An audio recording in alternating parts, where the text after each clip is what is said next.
परस्ती की कल्पना आप नहीं करेंगे, आपको लगेगा ही नहीं। मुझे लगा ये फेक वीडियो है, लेकिन जब आज भारतीय टीवी चैनलों पर इस वीडियो को मैंने चलते देखा तो तब भी कानों पर आंखों पे भरोसा नहीं हो रहा। लेकिन पिछले 78 साल में पहला ऐसा मौका है, यानी जब भी कभी लड़ाई हुई तो पाकिस्तान एक साथ खड़ा होता था। वहां कभी ऐसा नहीं होता था कि पाकिस्तान हिंदुस्तान से लड़ रहा है, और वो भी मस्जिद, और मस्जिद इस्लामाबाद जो राजधानी की सबसे बड़ी मस्जिद में इस तरह के ऐलान हो रहा हो, जैसा हम लोगों ने देखा। तो ये वास्तव में वो केवल डायलॉग नहीं था, समय लगा कुछ साल का। आज की तारीख में भिखारी वाली स्थिति में हो चुका, दुनिया वो चक्कर लगाया, लेकिन कोई उसको सूप नखा बना घूम रहा है पूरी दुनिया में, और कोई उसको हाथ धरने को तैयार नहीं है।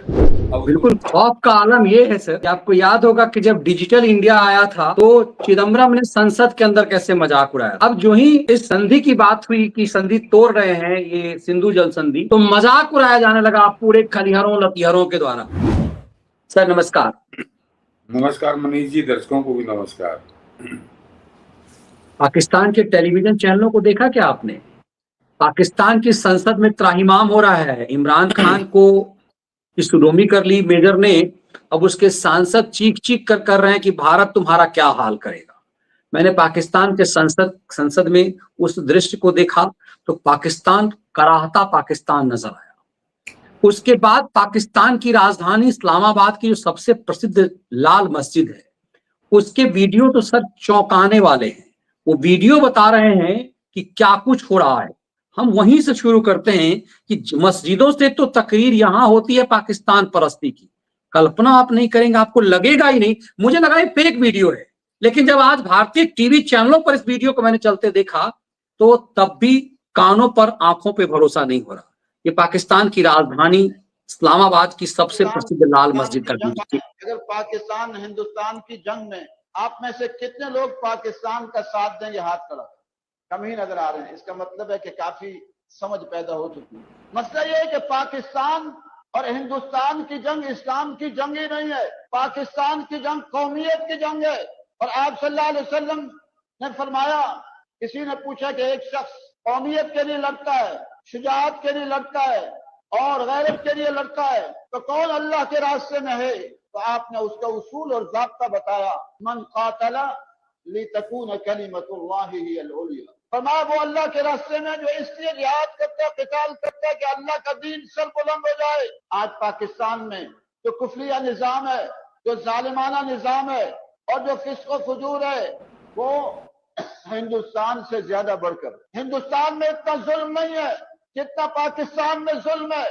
कि लाल मस्जिद जैसा अलमनाक सानहा हिंदुस्तान में हुआ, जमाना वजीरिस्तान में और पूरे खैबर पख्तूनख्वा में जो मजालिम हो रहे हैं वो वहां हुए कि उनके अपने जज तैयारों ने अपने ही मुल्क के रहने वालों पर ऐसी बमबारियां की। क्या हिंदुस्तान के अंदर इतने लोग लापता पाए जाते हैं? हिंदुस्तान के अंदर कोई तहरीकें लापता अफराद के लिए हैं? लोग लापता अफराद के लिए तहरीकें चला चला कर, धरने दे देकर, थक कर, मजबूर होकर घरों में बैठ के अल्लाह से मांगो। कितनी मसूरात यहाँ बैठी रही। बिलोच लापता, पख्तून लापता, अब तो तहरीक इंसाफ के लोग लापता, सहाफी लापता, उलमाए किराम लापता। यहाँ जो जुल्म है, और यहाँ नहीं, अक्सर मुसलमान ममालिक का यही हाल है। कुफरिया ममालिक में तो फिर भी किसी न किसी दर्जे में कोई मुजाहिरे की इजाजत दे देते। सऊदी अरब का हाल यह है कि सऊदी अरब वहां के कितने उलमा ये फतवे दे रहे हैं, हरमैन के कितने उलमा फतवे दे रहे हैं कि इनकी इताअत होगी, हुक्मरानों की फलस्तीन का साथ नहीं दिया जाएगा। गलत फतवा है। कुरान और सुन्नत की तालीमात हमें ये कहती है, तावनु अलल बिर्रि वत्तक़वा वला तावनु अलल इस्मि वल उद्वान, कि नेकी और तकवा के कामों में ताउन होगा, वला तावनु अलल इस्मि वल उद्वान, गुनाह के और जुल्म के कामों में ताउन नहीं होगा। अभी भरोसा ही नहीं हो रहा था मुझे, जब किसी ने मुझे भेजा ये वीडियो तो मुझे भरोसा ही नहीं है कि ये वीडियो किसी पाकिस्तानी मस्जिद का है। नहीं मनीष जी, ये जो वीडियो है ये पाकिस्तान के हालात बता रहा है जो कभी पिछले 78 साल के दौरान कभी नहीं हुए। और प्रधानमंत्री मोदी की जो लीडरशिप है उसके बारे में भी बता रहा है, लेकिन उस पर भी हम लोग आते हैं बाद में। पहले जरा इस वीडियो का बैकग्राउंड समझिए कि ये किसी साधारण मस्जिद का वीडियो नहीं है। 1966 में जब इस्लामाबाद की नींव रखी गई उसी के साथ ये मस्जिद बनी थी, और ये इस्लामाबाद की सबसे बड़ी और सबसे प्राचीन मस्जिद है।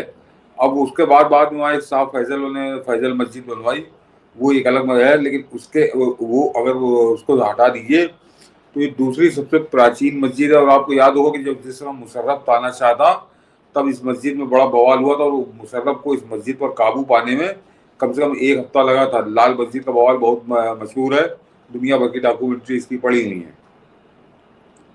लेकिन इसके अलावा मनीष जी जरा गौर करिए कि ये कहीं और नहीं, पाकिस्तान की छाती पर बैठकर किस तरह से विद्रोह की बात की जा रही है कि पाकिस्तान की राजधानी में सबसे बड़ी मस्जिद, और आपने देखा होगा बिल्कुल खचाखच भरी हुई है, कोई खाली नहीं कि 2-4-10 लोग बैठे हों, और वहां खुलेआम पाकिस्तान की सेना के खिलाफ विद्रोह की बातें हो रही हैं कि ये जो है कि अगर युद्ध होता है तो हम पाकिस्तान के साथ नहीं, हम हिंदुस्तान का साथ देंगे। क्या कोई कल्पना कर सकता है कि इस्लामाबाद के अंदर बैठकर एक मौलाना मस्जिद के अंदर, वो भी सबसे बड़ी मस्जिद, इस तरह की बातें करे, खुले विद्रोह की बातें करे, और अभी तक उसके खिलाफ कोई कार्रवाई कहीं कोई खबर नहीं है। तो इसका मतलब यह है कि पूरे देश का माहौल बदला हुआ है, जनता पूरी जूता लेके लोगों को ढूंढ रही है, चाहे वो नेता हो चाहे वो सेना के अफसर हो। ये जरा देखिए कि कुरान की कसम खाकर कहता हूं कि हम भारतीय सेना के साथ, पख्तूनख्वा की मस्जिदों से भी ऐलान, कुख्यात लाल मस्जिद से भी बड़ी घोषणा। जरा खबर इसको पढ़ दूं कि भारत से युद्ध की आशंकाओं के बीच पाकिस्तान की मस्जिदों में होने वाले ऐलान ने पाकिस्तानी सेना के पैरों तले जमीन खिसका दी है। ये बड़ा घटनाक्रम है, मैं इसीलिए कह रहा हूँ खिसका दी है। खैबर पख्तूनख्वा जहां तहरीके तालिबान का दबदबा है, वहां की मस्जिदों से भी युद्ध के दौरान भारतीय सेना का साथ देने का ऐलान किया गया है। एक मस्जिद के प्रभावशाली मौलाना का ऐलान सामने आया है, जिसमें वो मस्जिद के अंदर से ऐलान करते हुए कह रहा है कि कुरान की कसम खाकर कहता हूं कि अगर भारत हमला करता है तो हम भारतीय सेना का साथ देंगे। ये स्थिति हो गई है पाकिस्तान के अंदर कि हम भारत का साथ देंगे। इस दौरान मौलाना के हाथ में कुरान होता है। ये वीडियो खैबर पख्तूनख्वा का है, जहां पाकिस्तान की सेना ने स्थानीय आबादी के खिलाफ क्रूर ऑपरेशन चलाए हैं और बलूचिस्तान की तरह सैकड़ों लोगों को गायब करवा दिया है। तो ये असलियत पाकिस्तान की, अभी युद्ध शुरू नहीं हुआ, उससे पहले ये घटनाक्रम हो गया। और खैबर पख्तूनख्वा का ये अकेला मौलाना नहीं जिसकी फोटो आप देख रहे हो, बगल में तो लाल मस्जिद की फोटो है, कि खैबर पख्तूनख्वा की लगभग सारी मस्जिदों से इसी तरह के ऐलान हो रहे हैं।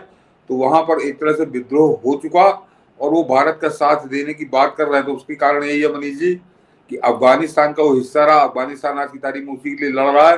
तो इनको लगता है कि अब इस समय अगर हम भारत का साथ देंगे तो ये जो पूरा खैबर पख्तूनख्वा राज्य है, इसको भी पाकिस्तान से मुक्ति मिलेगी। तो खैबर पख्तूनख्वा एकदम टूटने की कगार पर खड़ा हुआ है। और जो लाल मस्जिद है उसका उसका उसका जो परिवर्तन है, उसका जो दृष्टिकोण आपने सुना, उसके जो विचार सुने मौलाना के, तो एक और चौंकाने वाला तथ्य समझिए और उसके पीछे की कहानी भी बताता हूँ कि वो मस्जिद जो है वो सुन्नी मस्जिद है और देवबंदी मस्जिद है। क्या मस्जिदें बटी हुई होती है कि ये बरेलवी की मस्जिद है, देवबंदी की मस्जिद है, फलाने की मस्जिद है, 72 फिरके 72 तरह की मस्जिद है इनकी। तो वो सुन्नी और देवबंदी मस्जिद है और वहां से एक तरह से ऐलान हुआ है। तो जितने आतंकवादी हैं पाकिस्तान के अंदर, उनमें से 95% जो है वो सब देवबंदी विचारधारा के हैं। और देवबंदी विचारधारा का जो सबसे बड़ा अड्डा है इस्लामाबाद, वहां से पाकिस्तान की सेना के खिलाफ बिल्कुल खुले आम ऐलान हुआ, सीधे वीडियो जारी हो गया, तो कुछ बाकी रह नहीं गया। तो अभी पाकिस्तान को अंदर एक बड़ी घातक लड़ाई लड़नी है, बड़ी भीषण लड़ाई होगी। जिस समय हिंदुस्तान हमला करेगा तो वो लोग उसी समय सक्रिय होंगे जो चुपचाप बैठे हुए अभी छुटपुट घटनाएं वो कर रहे हैं। तो इस पूरे घटनाक्रम का मनीष जी श्रेय किसको देंगे आप? और मैं श्रेय की बात क्यों कर रहा हूं ये भी समझा दूं कि पिछले 78 साल के दौरान हिंदुस्तान ने 4 युद्ध लड़े हैं पाकिस्तान से। 48 में, 65 में, 71 में और 99 में। कारगिल वाला थोड़ा छोटा युद्ध था, और 2 की तो मुझे अच्छे से याद है, 71 की, 99 की। लेकिन पिछले 78 साल में पहला ऐसा मौका है, यानी जब भी कभी लड़ाई हुई तो पाकिस्तान एक साथ खड़ा होता था। वहां कभी ऐसा नहीं होता था कि पाकिस्तान हिंदुस्तान से लड़ रहा है और वो भी मस्जिद, और मस्जिद इस्लामाबाद जो राजधानी की सबसे बड़ी मस्जिद में इस तरह के ऐलान हो रहा हो जैसा हम लोगों ने देखा। तो ये एक तरह से जो है ना कि पाकिस्तान की सेना के पैर के नीचे से जमीन खिसका दी, जो लिखा है खबर में, वो बिल्कुल सही लिखा है कि पाकिस्तान की सेना, पाकिस्तान की सरकार को ये उम्मीद ही नहीं रही होगी कि इस तरह का विद्रोह हमारे घर के अंदर से शुरू हो जाएगा। अभी युद्ध शुरू नहीं हुआ है। तो मैं इसका श्रेय किसको दूंगा? जो 4 लड़ाइयां जिन प्रधानमंत्रियों ने लड़ी वो जीती, लेकिन वो भी ये करिश्मा नहीं कर पाए, ये मैजिक नहीं दिखा पाए जो प्रधानमंत्री मोदी ने दिखाया है। ये अचानक नहीं हुआ है, इसको समझिए।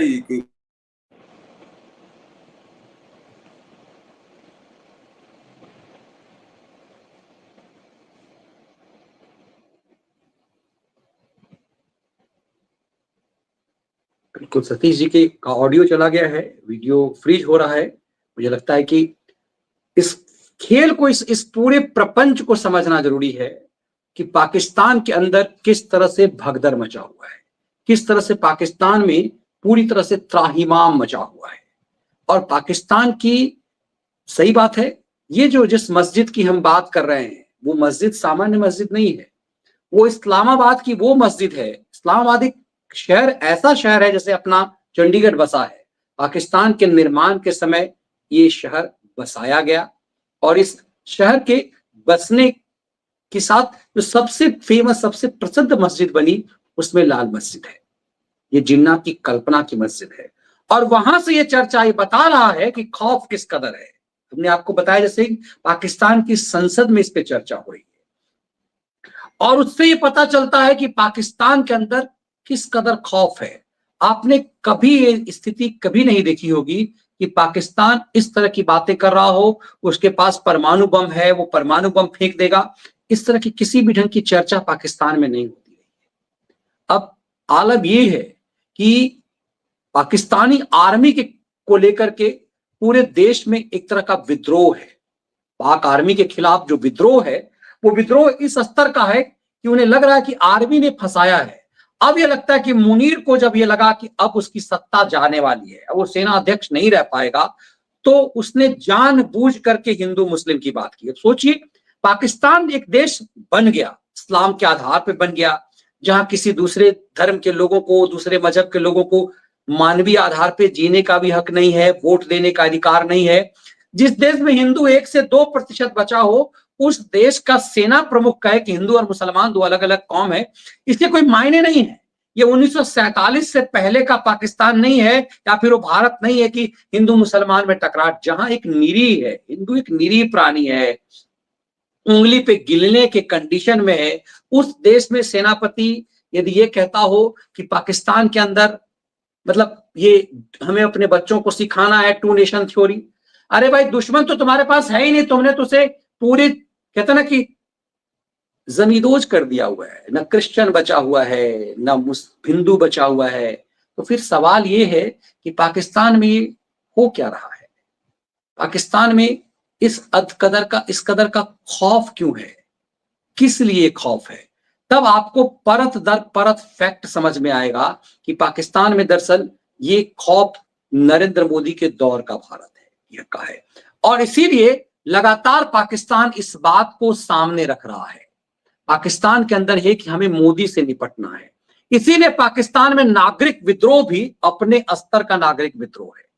और वो कह रहे हैं इस पूरे प्रकरण को लेकर के कि भारत के खिलाफ पाक सेना का समर्थन करने से इनकार। देखें कैसे पाकिस्तान की सेना का ने भी ये इनकार कर दिया है कि पाकिस्तान, असीम मुनीर के लिए मुसीबत है। भारत पाकिस्तान के बीच तनाव के बाद सार्वजनिक असंतोष के चौंकाने वाला प्रदर्शन इस्लामाबाद में हुआ है। इसे समझने की कोशिश करेंगे हम अभी। सतीश जी जुड़ गए हैं दोबारा से। सर, हम ये देख रहे हैं कि विद्रोह सिर्फ मस्जिद में नहीं, अभी हम देख रहे थे जो आपने ये इस्लामाबाद में, ये पूरा विद्रोह पाकिस्तान की आर्मी के खिलाफ भी है। पाकिस्तान में नागरिक विद्रोह, नागरिकों ने भारत के खिलाफ पाक सेना का समर्थन करने से इनकार कर दिया। इस स्तर का खौफ, ये प्रधानमंत्री मोदी के शक्तिशाली और प्रभावशाली नेतृत्व का ही कमाल है मनीष जी, और कोई कमाल नहीं। है वो कट्टर ही, वो कोई बड़ा उनके हृदय में परिवर्तन नहीं हुआ। लेकिन अब वो अपनी जान को डर रहे हैं। उनको मालूम है कि पाकिस्तान की क्या गति होनी है इस युद्ध के अंदर, तो अपने अपने को सेव करने की कोशिश कर रहे हैं और इस युद्ध से भाग रहे हैं। तो एक जो भाई बिन हो न प्रीत वाली कहावत ये यहाँ पूरी तरह लागू हो रही है कि अब पाकिस्तान की सेना बिल्कुल चौराहे पर अकेली खड़ी है। उसकी जो वो मनीष जी, जो अभी सांसद का भी वीडियो बात चल रहा है टेलीविजनों पे, वो कह रहा है कि युद्ध शुरू होगा तो मैं इंग्लैंड भाग जाऊंगा, मुझे नहीं यहाँ रुकना पाकिस्तान, वो खुलेआम कह रहा है, उसका बाकायदे बाइट चल रही है। तो इस तरह की यानी पॉलिटिकल जो उनकी पूरी जमात है वो कह रही कि हम पाकिस्तान छोड़ के भाग जाएंगे, जनता बिल्कुल विद्रोह करने पे आमादा, और जो मुल्ला जो सबसे बड़ी ताकत इस पाकिस्तान की सेना की थी, जिसके दम पर वो पूरे समझिए जब से वो शासन कर रहे हैं अयूब खान के समय से, तो मुल्ला उनके एक तरह से राइट हैंड लेफ्ट हैंड बने रहते हैं। उन मुल्लाओं ने भी अपना पीछा छुड़ा लिया है, मुल्ला भी अपना हाथ झाड़ रहे हैं कि हम इसके साथ नहीं है। तो ये पाकिस्तान को जरा पहला झटका है।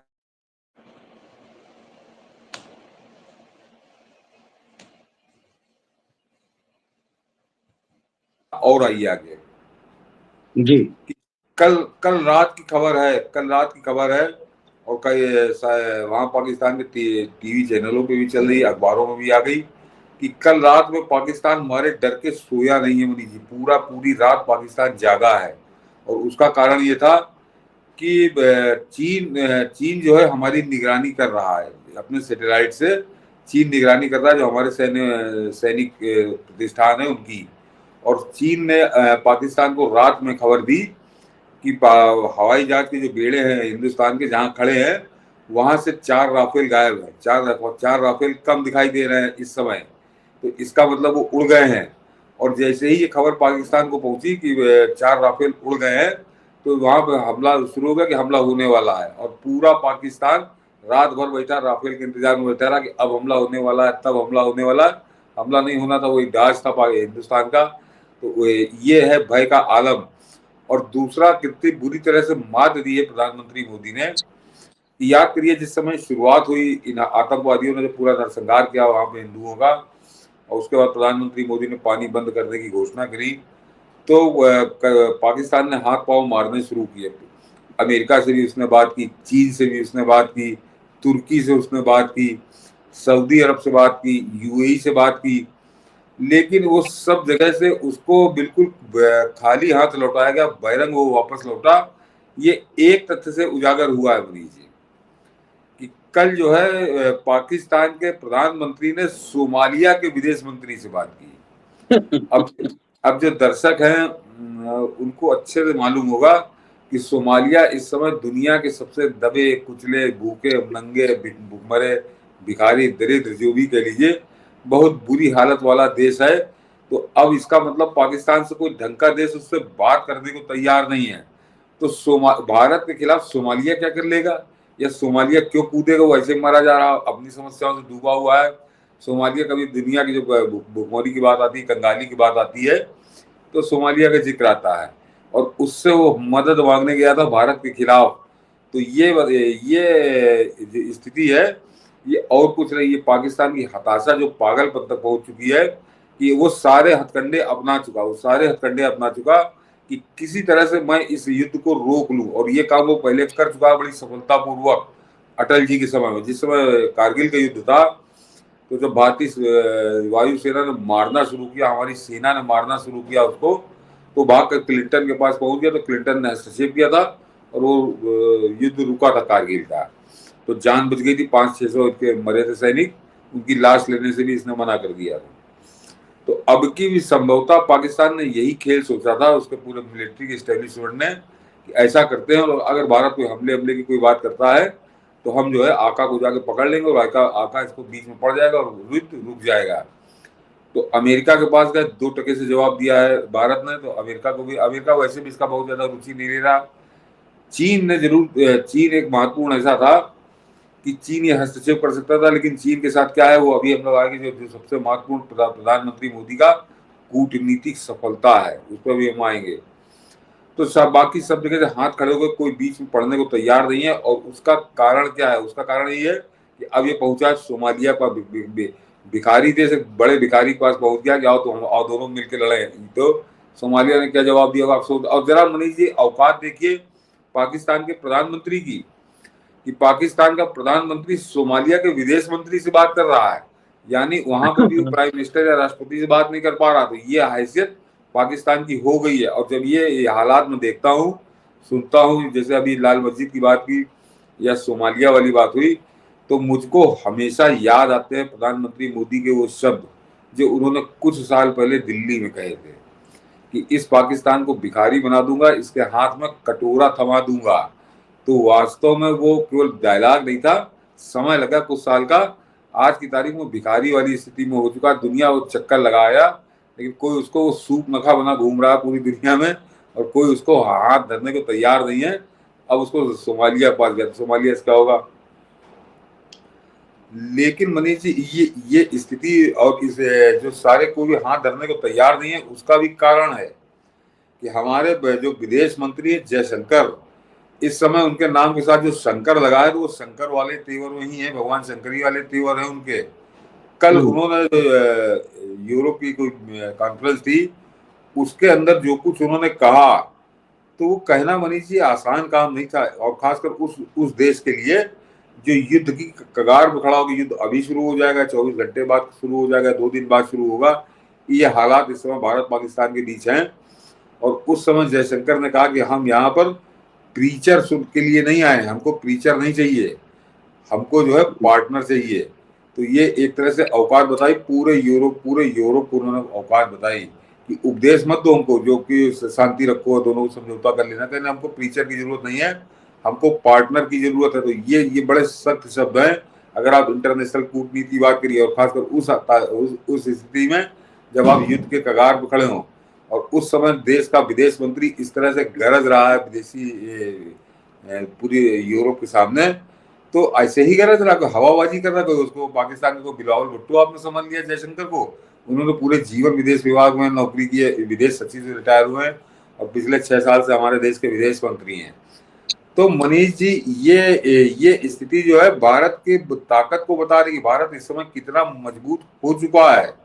और इसका श्रेय प्रधानमंत्री मोदी के अलावा हम किसको देते हैं? उस पागल को देते हैं जो अधेड़ घूम रहा है 54 बरस का, उलूल जुलूल बातें करते हुए, या यहाँ पे अखिलेश यादव दे दिया जाए, तेजस्वी यादव दे दिया जाए, कि वो अगर विदेश मंत्री हमारा गरज रहा है और इतने स्वाभिमान के साथ गरज रहा है, तो निश्चित तौर पर इसके पीछे भारत की ताकत है, जिसकी कल्पना किसी ने नहीं की थी, खासकर पाकिस्तान ने। और उसी गलती में उसने एक बड़ी गलती कर दी, जिसकी सजा उसको मिलनी है। तो ये जो लौटा है सऊदी अरब से और यूएई से, सब जगह से वापस लौटा है खाली हाथ, तो उसका कारण ही प्रधानमंत्री मोदी ने पिछले 11 साल में इस देश के साथ क्या किया है, वो अब समझ में आ रहा है। इसको ये बड़ी गंभीरता से समझने वाली बात है, इसके लिए कोई भूलेगा नहीं इस समय। और जो एक जगह से जो दांव खाया है, और वो दांव जो है वो प्रधानमंत्री मोदी का ऐसा मास्टर स्ट्रोक है, इसीलिए मैं उसका अंत में जिक्र कर रहा हूं कि वो मास्टर स्ट्रोक ये बता रहा है कि प्रधानमंत्री मोदी ने पिछले 11 साल के दौरान इस देश के लिए अंतरराष्ट्रीय कूटनीति की बिसात पर कितनी गजब की शतरंज, कितने सोच समझकर सफलतम तरीके से खेली है, कि आज दिन में जो है रूस के राष्ट्रपति व्लादिमीर पुतिन का फोन आया, और उन्होंने खुलकर कहा, जरा खबर दिखा दीजिए, मैं बताने में थोड़ा सा गलत हो जाऊं, कि उन्होंने खुलकर कहा कि हम भारत के साथ हैं एकदम, कहीं कोई लगा लिपटी नहीं। और उसके पीछे खबर और भी है, बताता हूं कि रूस का राष्ट्रपति इतना खुलकर साथ बोल देगा, ये उम्मीद तो भिखारी को तो कतई नहीं थी। ये देखिए,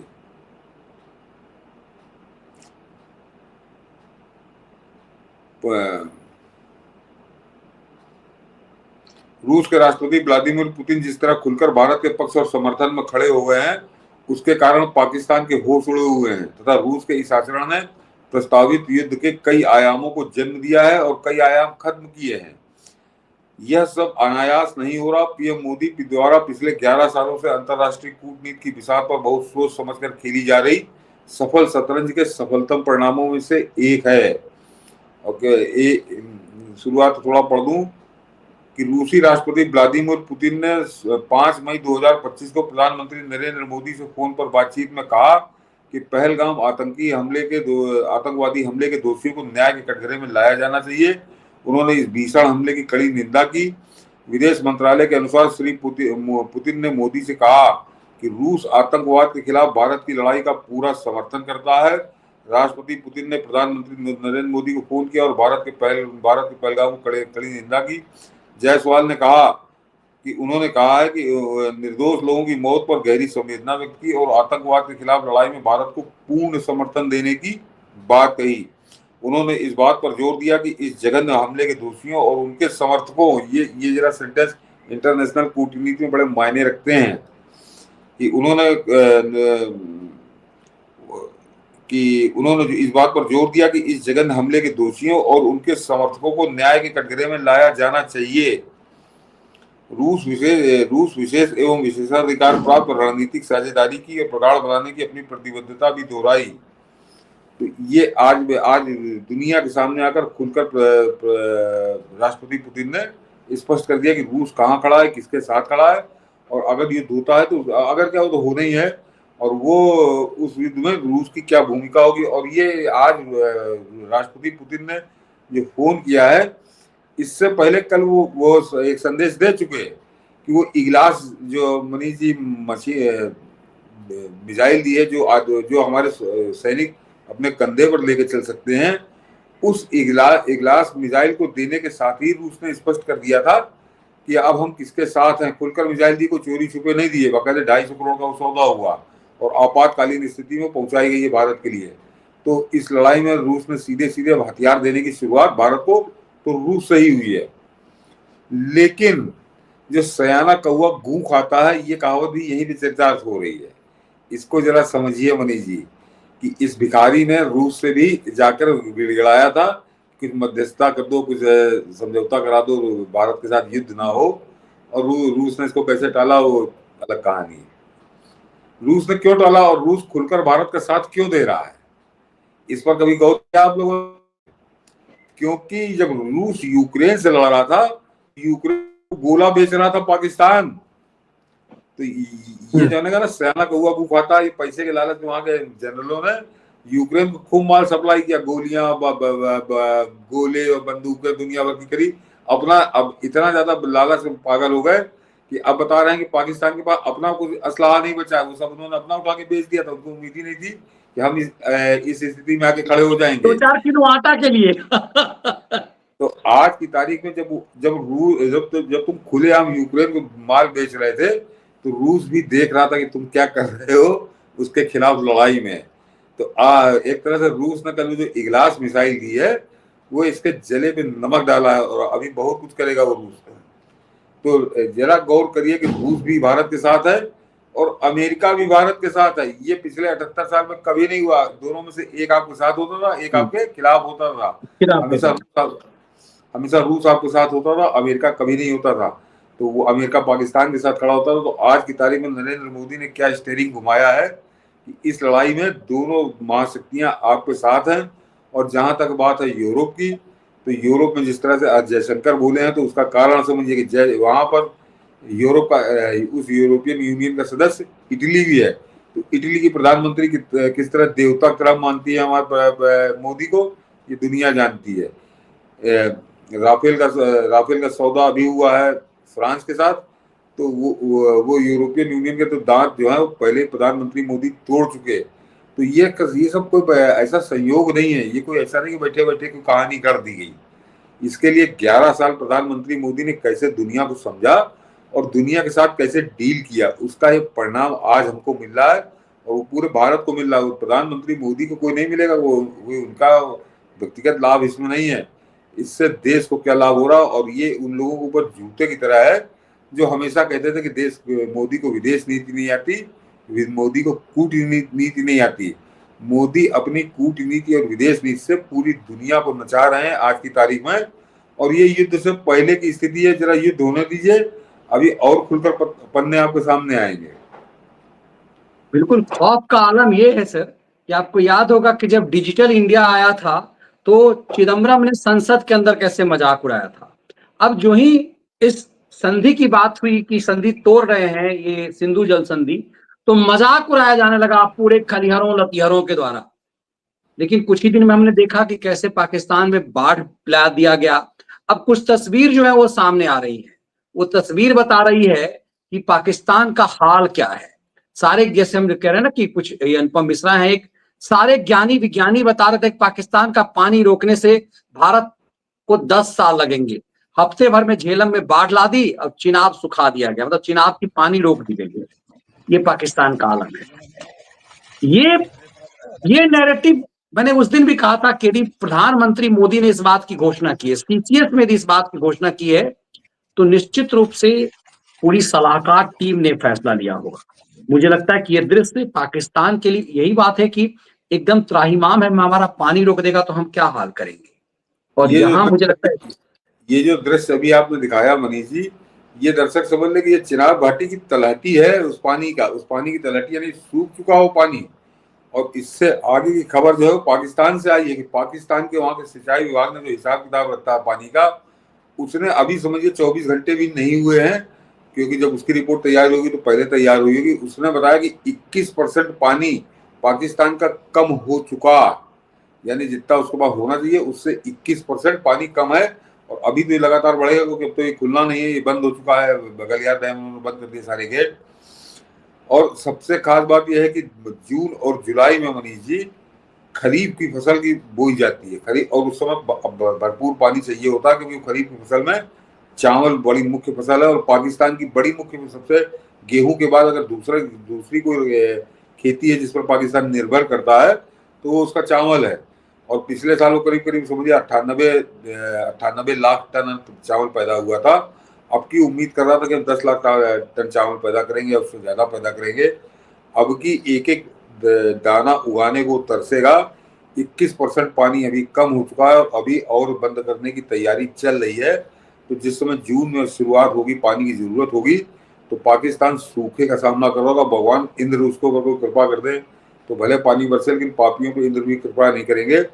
तो अपने खरीफ की फसल की शुरुआत में तो वहां पे दो एक खरीफ और एक ज्वार, तो ज्वार भी पैदा करता है, क्योंकि गेहूं वहां खाया जाता है, ज्वार भी लेते हैं लोग। तो ये दोनों फसलें उसकी पूरी खाली चली जाएगी मनीष जी। 90 लाख टन जो है जो चावल है उसके ऊपर आग आग बरसेगी, और उससे पाकिस्तान निपटने की आज की तारीख में हैसियत में नहीं है। आर्थिक रूप से बुरी तरह से कमर टूटी हुई है। उसकी जो जीडीपी है उसमें 25% योगदान जो है 25 से 26% एग्रीकल्चर का है। तो पाकिस्तान को एक तरह से मेरे ख्याल से प्रधानमंत्री मोदी की रणनीति ये है कि ये पानी को जब ये बंदी आएगी, जनता इसको जूता लेके दौड़ाएगी वहां सेना को, तो निश्चित तौर पर पाकिस्तान हमला करेगा। और प्रधानमंत्री मोदी संभवतः यही चाह रहे हैं कि ये शुरुआत कर दे बस। बिल्कुल, बहुत सटीक पॉइंट पे आपने छोड़ा है कि इन देश के खलिहर लतिहर ये कह रहे हैं कि भारत कब हमला करेगा, कब हमला करेगा। दरअसल भारत इस बात को है कि इस कदर उसको लाचार कर दे कि हमला की भारत इतिहास में कभी भी पहल नहीं किया, पहले हमला किया ही नहीं है। लेकिन इस बार भी वो जब तक इसको इस कदर लाचार कर देगा, भिखमंगी की स्थिति, जब पूरे पानी के लिए तरसेगा, तड़पेगा, तो कुछ हरकत करेगा। और उसके बाद कुटाई ऐसी खाएगा, थुड़ाई ऐसी खाएगा कि फिर कभी उठकर खड़ा नहीं होगा। बलूचिस्तान आपकी बात की स्थिति सर एकदम अजबे है।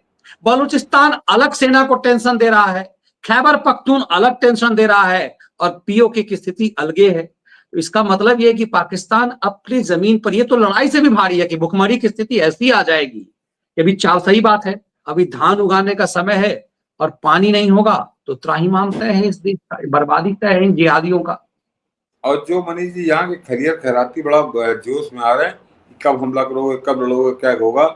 अंधे हैं, पागल हैं, आंखों में पट्टी बांधे बैठे, मिर्चा डाले बैठे, उनकी दिखाई नहीं दे रहा उनको कि जरा दो देशों के बीच में कितनी जमीन आसमान की स्थितियां बिल्कुल परिवर्तन है दोनों देशों की स्थितियों में। कि हिंदुस्तान में हर हिंदुस्तानी, वो 40-45 करोड़ जो है, वो जो देश के गद्दार हैं, देश के दलाल हैं, सेकुलरिज्म की दारू पिए बैठे, उनको छोड़ दीजिए, बाकी 100 करोड़ हिंदुस्तानी वो रोज सुबह उठता बड़े उत्सुकता से पूछता हमला किया भारत ने। आप रास्ते चलते अपने यार मित्रों से बात करिए तो उनकी चर्चा विषय होता कब करेगा यार हमला। तो वो यहाँ पे भारत के लोग हैं वो इस इंतजार में बैठे जल्दी हमला हो। और पाकिस्तान में यही स्थिति दूसरे टाइप से है कि वहां पर रोज जनता खैर मनाती है कि चलो आज का दिन निकल गया, हमला नहीं हुआ, कहीं आज ना कर दे। तो ये पाकिस्तान की भारत की स्थिति में अंतर है। यहाँ पर हर भारतीय पंजे की एड़ियां छोड़ दिए, पंजों पे खड़ा है कि कब हमला हो, कब पाकिस्तान का सत्यानाश हो। और वो अपनी जान बचाने घूम रहे हैं। वो मौलाना, ये अभी देख ही लिया वीडियो आपने। तो इतना बड़ा परिवर्तन जो है वो भारत ने कभी नहीं देखा जब भारत पाक संबंधों की बात आती है। और उसके बाद भी अगर ये खलिहर और खैराती ये इस तरह के देख रहे हैं तो सोच लीजिए कि इनका मानसिक स्तर क्या है और इनकी विचारधारा क्या है, ये कैसे आस्तीन में पल रहे सांप है ये लोग। बिल्कुल, यानी सांपों को इसीलिए कहते हैं कि अंदर और बाहर दोनों की थुकाई जरूरी है, इसीलिए बहुत सारे लोग कह रहे हैं इस सच को भी समझना पड़ेगा कि नाच किसके लिए रहे हैं। यदुवंशी जी कह रहे गुरु जी, मुझे लगता है कि मोदी जी छत्रपति वीर शिवाजी की तरह ही साम दाम दंड भेद की नीति से इन आतंकियों को सदा के लिए समाप्त कर देंगे। आप क्या कह रहे हैं? नहीं, ये देखिए, ये तो बिल्कुल सही है कि जो इससे पहले 4 युद्ध हुए, तो वो युद्ध हुए, भारत की सेना भी जीती, लेकिन उस युद्ध में भारत के हाथ कुछ नहीं आया। 48 में तो बल्कि हम कश्मीर हमने खो दिया, तो नेहरू तो दलाली कर रहा था पाकिस्तान की, वो अलग उसकी कहानी, किस तरह वो शेख अब्दुल्ला उसके क्या संबंध थे। तो 48 में तो हम युद्ध हम जीते, सेना हमारी जीती, पाकिस्तान की सेना को दौड़ा रही थी और भाग रही थी सेना, भारत की सेना पीछा कर रही थी, नेहरू ने उसी समय युद्ध विराम कर दिया, यूएन पहुंच गया, तो बड़ी लंबी कहानी है। तो उस युद्ध में तो जीतने के बावजूद सेना हारी, 13-14 हजार किलोमीटर कश्मीर हमने गंवा दिया। तो 48 के युद्ध का ये परिणाम था। 65 का जो युद्ध हुआ उसमें शास्त्री जी के देहांत हो गया, और वो वहां पर भी हमारे हाथ ठेंगा लगा, कुछ नहीं मिला, केवल ये हुआ कि पाकिस्तान को हमने रोक लिया, उसको हरा दिया। 71 की लड़ाई में 90,000 सैनिक, 93,000 सैनिक हमारे पास थे, पाकिस्तान की जमीन हमारे कब्जे में थी, वो सेना ने जीती। लेकिन वो 1.5-2 महीने के अंदर इंदिरा गांधी ने कूटनीति की टेबल पर इंदिरा गांधी सब हार गई, जैसे जुआड़ी हारता है, और वो फिर भुट्टो ले जाकर अपने देश में हीरो हो गया, इसीलिए वो प्रधानमंत्री बना, अन्यथा वो प्रधानमंत्री ना बनता। वो उसका अपने नायकों की तरह स्वागत हुआ कि शिमला समझौता करा के उसने छुड़वा लिया। कारगिल के अंदर भी ये हुआ, मैंने कहा पूर्ण युद्ध नहीं था, लेकिन वहां पर भी जब क्लिंटन ने हस्तक्षेप किया तो अटल जी को भी रुकना पड़ा, अपनी सेना को रोकना पड़ा, और वो युद्ध अधूरा छूट गया। पाकिस्तान के मरे 500-700 लोग, उनकी लाशें ऐसे छोड़ के भागा वो, लेकिन हिंदुस्तान को कुछ मिला नहीं, कोई चीज मिले। लेकिन अब की जो युद्ध होगा, तो प्रधानमंत्री मोदी के पास उन 4 युद्धों का एक्सपीरियंस है, अनुभव है, और उनके पास बड़े बड़े बैठे हैं लोग जो पूरा पूरा विश्लेषण करके एक एक युद्ध का दे रहे होंगे। और जो 2 सर्जिकल स्ट्राइक भी की, तो उससे भी देश को मिला नहीं, वहां वो लफंगे मारे गए, आतंकवादी मारे गए, ये संतोष रहा।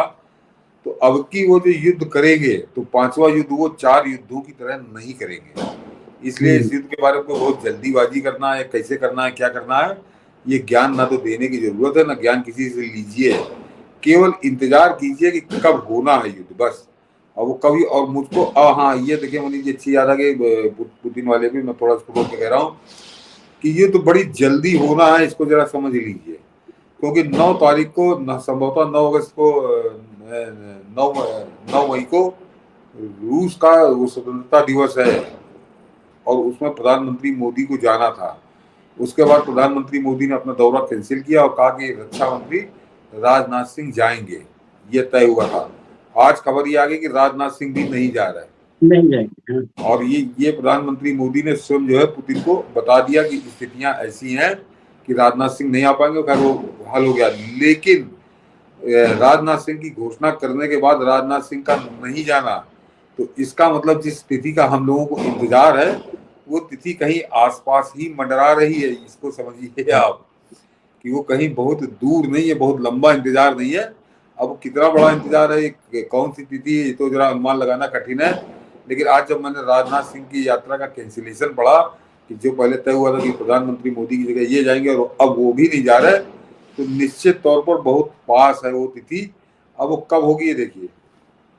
बिल्कुल, हम सबको इसी का इंतजार है, और इसीलिए लगता है कि मोदी किस कदर इन राक्षसों पे भारी पड़ रहे हैं, और इन सबको इसीलिए इन सबकी खलबली, बेचैनी और तबाही और मनीष जी, साफ सबसे साफ खास बात यह है, ये जो 40 मिनट का आपने जो भी सुना, जितने भी भारत की सफलताएं, एक तरफा सफलताएं हैं, कहीं पाकिस्तान कहीं टिकी नहीं रहा सामने, तो ये बता रहा है कि युद्ध शुरू होने से पहले प्रधानमंत्री मोदी बहुत भारी पड़े हैं पाकिस्तान पे, बहुत ज्यादा भारी पड़े हैं, जिनको वो झेल नहीं पा रहा। वो भागा भागा फिर रहा, जैसे चूहा भागता दिल्ली से, वो उस तरह से भाग रहा है पाकिस्तान।